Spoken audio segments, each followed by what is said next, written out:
There's so many times where I think good enough doesn't get the credit it deserves. Look at these big mutton chops.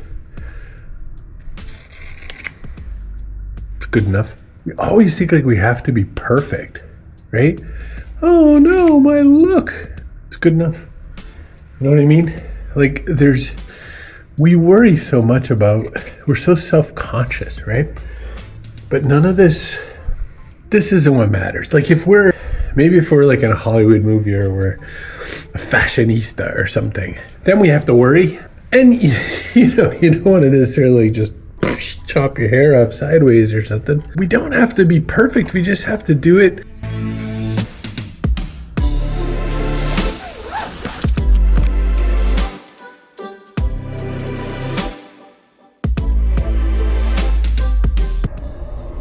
I've produced blogs, podcasts, videos, written books, published books, all kinds of content, and it was all just good enough.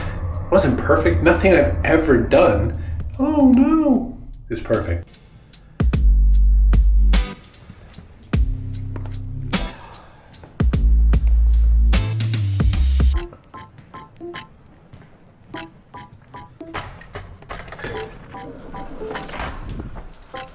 Hey, it's raining out.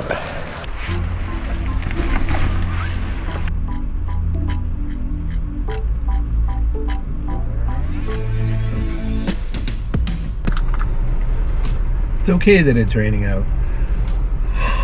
It's good that it's raining out. It's been a very hot time here in the US anyway. Very hot. But look, I just got a clear filter for my lens. So it's a perfect time for it to be raining, because now I won't have to worry about it. Oh, you don't use very special lens cleaning stuff? Well, I mean, I have a lens cleaning cloth, and then I blow on it with your sort of warm, slightly steamy breath. You know why? Because it's good enough. You know, it's just, there's so many reasons why we will slow ourselves down and not do the things that we want to do because we're waiting for perfect. Good enough.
The way I look at it, you can get out to nature like this.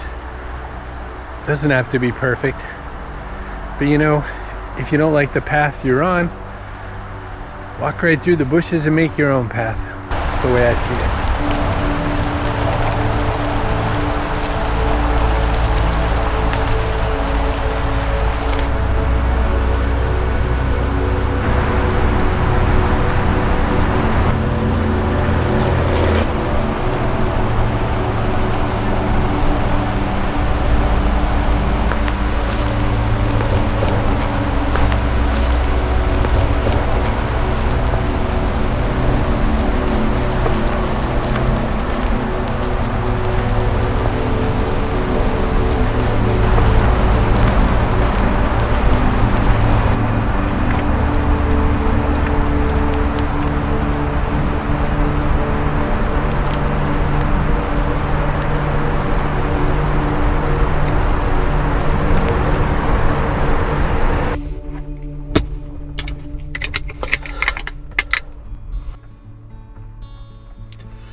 I think I'm gonna mess up the quote, but it's something like the enemy of joy is comparison.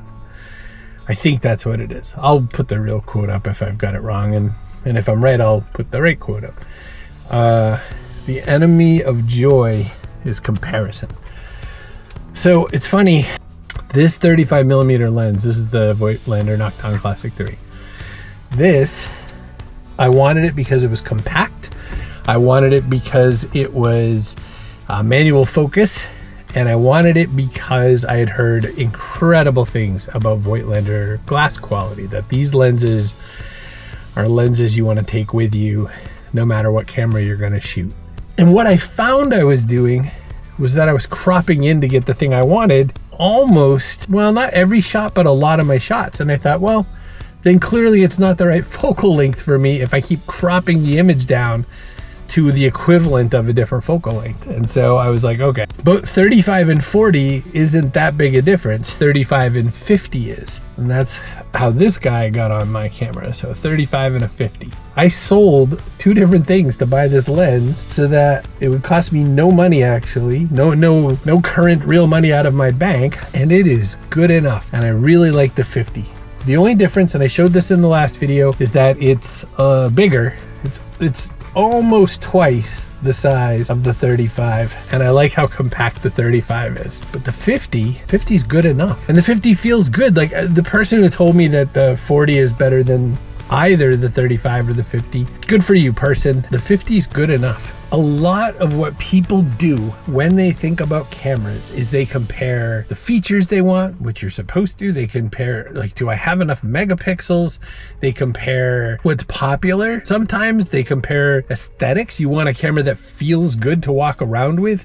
I mean, for one, it's fair that your feelings on these things can change after a while. I had the Fujifilm X-T5 and I loved it, but it's APC crop, and I found that I was not doing the thing that you do when you buy a Fujifilm camera. Fujifilm makes it so you can shoot with really cool film recipes straight out of the camera. And I wasn't doing that. I was taking my film to edit. I was taking it into a software and editing it and not using straight out of the camera. I was just using RAW.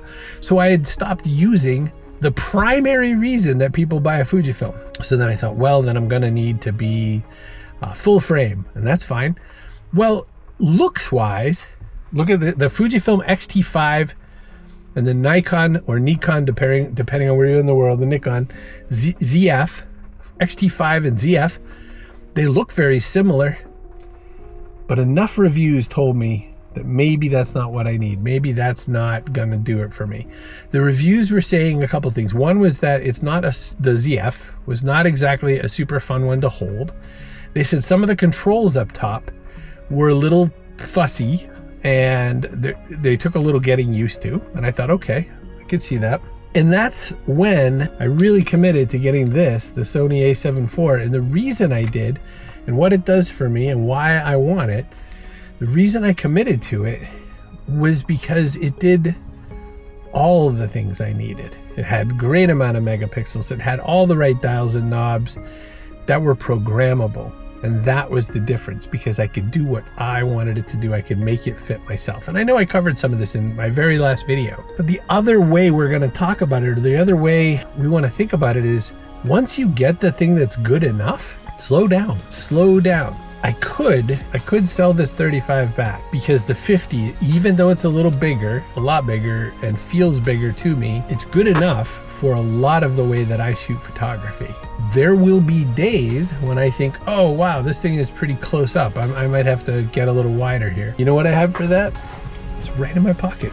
Another lens, of course. I have this inexpensive, lovely Viltrox 28mm f4.5 chip lens. This lens does one thing. It's set to f4.5. You stick it on the camera, you push shoot, you are done. It is tiny, it is pancakey. Look how small, so small. That's the cap on it too, you know?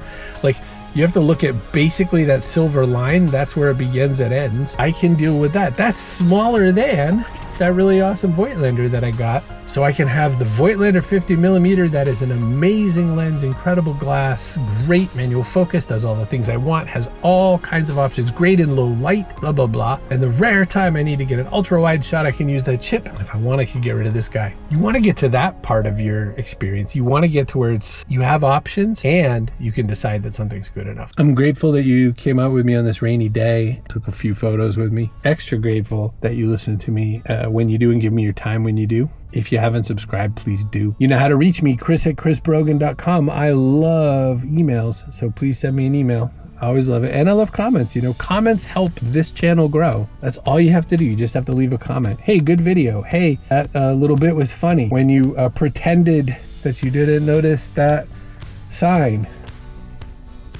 Completely normal. In between, you are also good enough.